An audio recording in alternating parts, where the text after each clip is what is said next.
right. We'll get rolling. From my end, we'll certainly get started with Texas. A ton of respect for the team and the talent and the people we're about to play.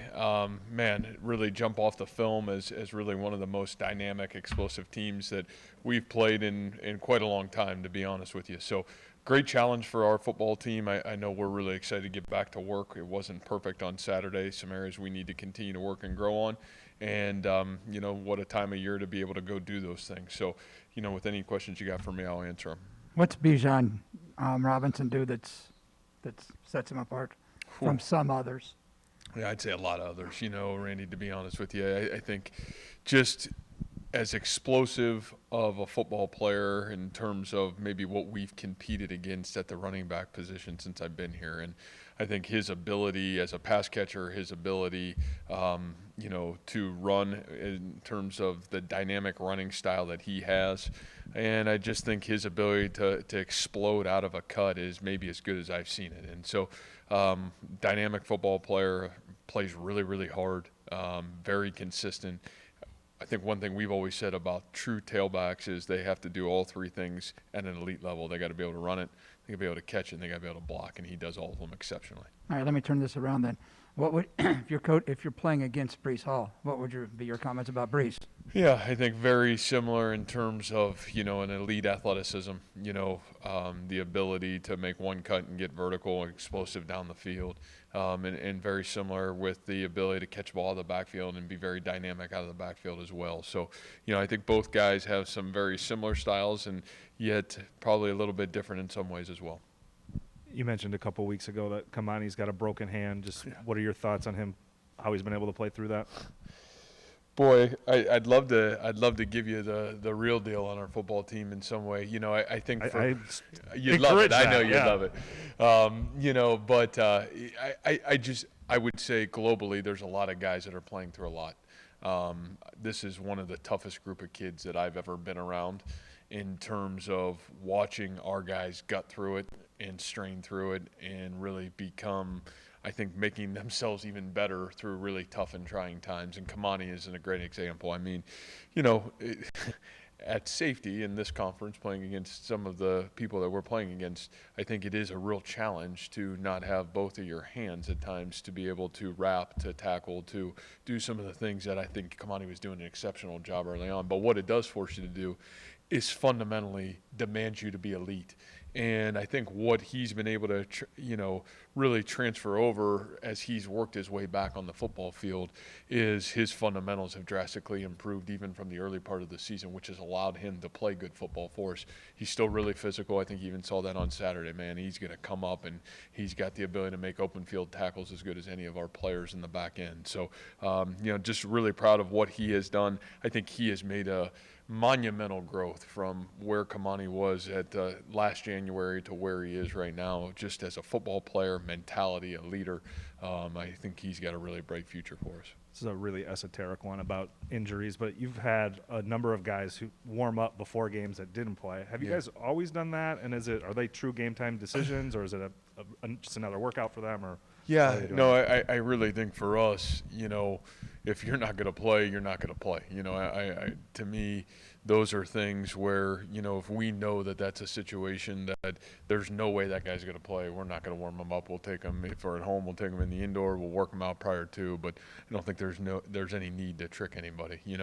I think, even this past week, 2 guys warmed up and just weren't able to go. And I do think that has been the mentality of our kids. If they can go, they're trying to go. And I do appreciate that as the head football coach. It's a sport where, man, especially this time of year, it's really hard to find guys and teams that are at 100%. And, we've got a lot of guys that are fighting through a lot, and just like everybody else in college football, and I appreciate our kids doing those things. Yeah, I don't think it's even as much as them. I think our medical staff, I think the relationship we have between our strength and conditioning staff, our medical staff, and our coaching staff, we know we're not doctors. We know that those aren't our calls. And, the first and foremost, we have to do what's best for the student athlete in terms of their health, safety, and well-being. And, those calls are usually made by our medical staff. Speaking of injuries, do you have an update on Mike or Jared at all?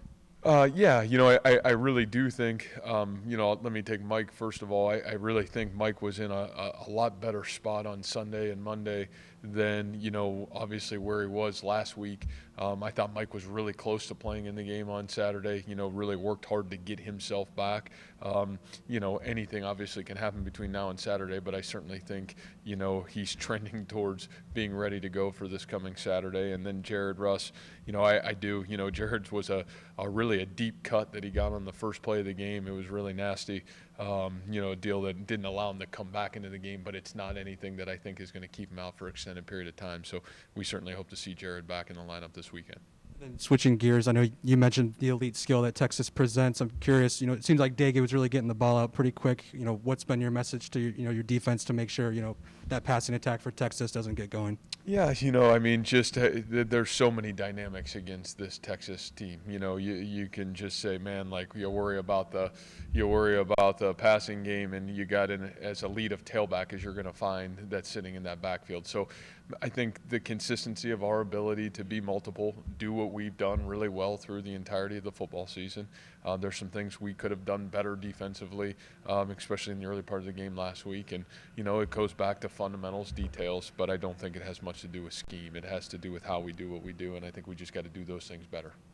Speaking a little bit of the passing attack, Xavier Worthy, what jumps off the tape and film about him? Yeah, elite size, elite playmaking. I mean, some of the plays that he has made, even when covered, ball in his hand, people aiming to tackle him, those are elite traits. And I think those are what, you call sometimes as a coach, man, those are erasers. You can have two or three guys there to make the play, and they've got the ability to erase no matter what's going on. So, there are some of those on this Texas team in a lot of areas. And I think, again, for us, it goes back to precision and detail. We're going to have to be as detail-oriented as we've been to be able to have success and be able to play the type of football game that we need to play to be able to win the game. Matt, how do you make sure disappointment doesn't kind of creep into the locker room at this point with a group that came back high expectations for themselves, and they're sitting here with a 5-3 record? Yeah, well, I think the reality of it is what we've said we're always about is, we're obviously expectation aware, but we're purpose and process driven. And so, the results have never driven who we are or what we do. I think the character of your football team is always tested this time of year. And the reality is everything we still want is right out in front of us. And I've always believed you get as your work deserves. And we're going to find out what our work has deserved us to be or where it's allowed us to be when the season comes to an end. So, I think that's the reality of what we've always spoke, whether we've won or we've lost. We really don't worry about the end result till the end of the season to kind of see where we are and what took us there. But, I think your week in, week out leadership's got to come from your seniors, and it's got to come from the guys that, are man, we've got a couple, 25, 26 guys, got one guaranteed month of football left here at Iowa State. So, you hope their leadership is their best when we need it the most. Matt, obviously, since Mike's been here, you haven't been without him, a series here and there, but not games. How big of a difference did it make that he wasn't out on the field on Saturday? Yeah, I think early on, I'd love to sit here and say, man, there's no difference without Mike Rose. I think we'd be naive to say that too. I would also be naive to say Eric Horn didn't play really well, because I think Eric Horn played really well, played over 70 snaps, and really played good football for us. I think the thing that when you lose a guy like Mike out there, you're also losing communication. You're also losing leadership. And what it forces is it forces other guys to pick up the luggage a little bit. It forces Jake Hummel to go play the best game of his career, and he did. It forces, Greg Eisworth to be elite in elite moments.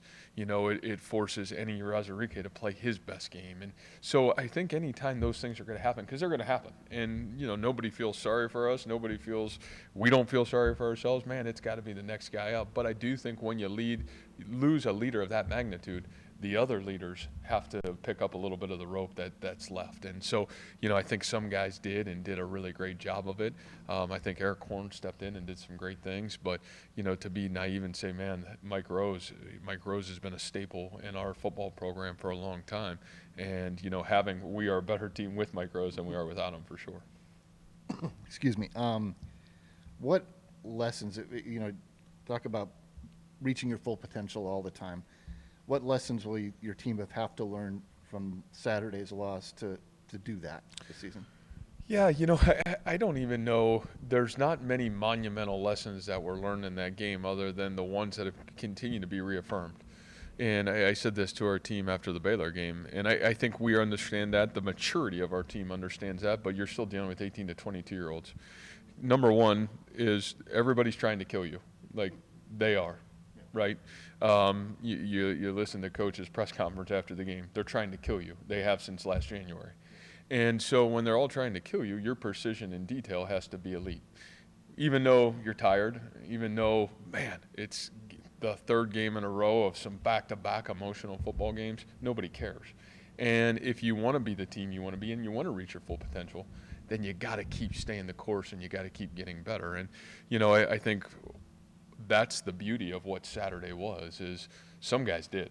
Some guys were incredible. And some other areas we weren't as sharp as we needed to be, at least early. And, I think those are great learning lessons for all of us. And, there's a lot of football left to be played, and there's a lot of time for us to reach our full potential. And we have even at times this year. Can we do it consistently and sustain it? As I told you, there's not many of those erasers at Iowa State, so our team has to be that eraser. And at times we were Saturday, but we weren't long enough, and that was the frustrating part. Going back to that day last August or the end of July, whenever it was, when Texas and OU said they're defecting, did you talk to your players about that? Did you hear them chattering about it, talking about it? What was your reaction to that? Yeah, and Randy, I would even tell you I still don't even know what my reaction is because I don't even know if I've thought about it. I think it happened at such a unique time of the year where you're so worried about your own team and your own self. And, I'll be really honest with you. There's never once have I heard our team or players, at least, during our conversations, talk about that. So, I think whether that's this offseason or whatever, where that becomes a reality of what that looks like or feels like, maybe. But I'll be honest with you, to say you've even thought about that once would be a lie to you. I say Charlie Kolar's playing his best ball of his career. How do you respond to that? Yeah, I think I would say this, Randy, he has played exceptional, and to be able to come through the tough road of it, I really thought Charlie was in the best shape of his life, and I really felt in fall camp the first 2 weeks he was maybe as great as I've seen Charlie. And then to get dinged up right before the start of the season, it was a tough injury. It was an high ankle sprain, not easy to come back from. And to say that he's playing his best football, dealing with that at such a critical time, in my opinion, because you're talking about, I think it had lasting effects all the way through that bye week, and, for a guy like Charlie to be able to grit through it, tough through it, and play as physical as he's played at times too, I think those are the things I'm really proud of. But yes, I would agree. I think he's playing the best, most complete football of his career right now. Matt, outside of Texas having those athletes to run this offense, what have you seen specifically from Steve Sarkisian's scheme that makes it so dynamic, so explosive? Yeah, I just think if you studied Steve in his past, I think one thing he's got just this a great ability to do is get the ball to his playmakers. I think great coaches have the ability to put their playmakers in a great position to have success. And I think you look at what he did at Alabama. I think you look at certainly what he did in National Football League and, what he's done as a head football coach prior to. I think those are things that certainly have been his strength, is to be able to get his playmakers, his A players, the football in a position for them to make major impact in the football game.